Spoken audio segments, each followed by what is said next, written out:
And hotly contested races across the state are entering the final 60 days of the campaign. Labor Day once traditionally kicked off the campaign season, but in many respects it now marks the final stretch before Election Day. RTV6 State House reporter Katie Hines is live tonight to explain. Katie? Erica, the candidates for governor are pounding the pavement today this Labor Day weekend to meet with voters. An expert on state politics says right now their goal is going to be activating the voters. That means actually getting them to come out to the polls, but he says expect those negative ads and many more public appearances. Insiders who use their special access to make money. Eric Holcomb was behind him, cheering along. You've probably seen the ads. Mike Downs Center for Indiana Politics Director Andy Downs says you can expect the TV spots blanketing the airwaves and the negativity, both in the races for governor and U.S. Senate in particular, to ramp up. But all of the voters we talked to on Monument Circle tell us their minds are already made up. I don't really put a whole lot of weight in what ads or what people campaigning have to say. I feel like most of that is just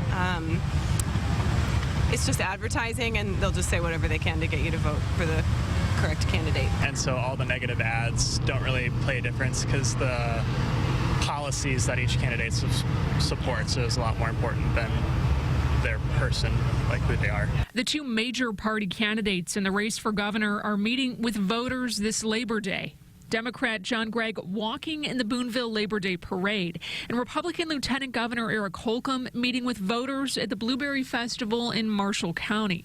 Downs says you can expect more of these events as the candidates try to become more present and visible in the final 60 days. He says their focus now is on activating voters, getting them to the polls, with early voting starting in a little more than a month. While they still have the ultimate goal of getting the most votes on Election Day really runs 29 days now, and so you can't wait until that first Tuesday after the first Monday in November.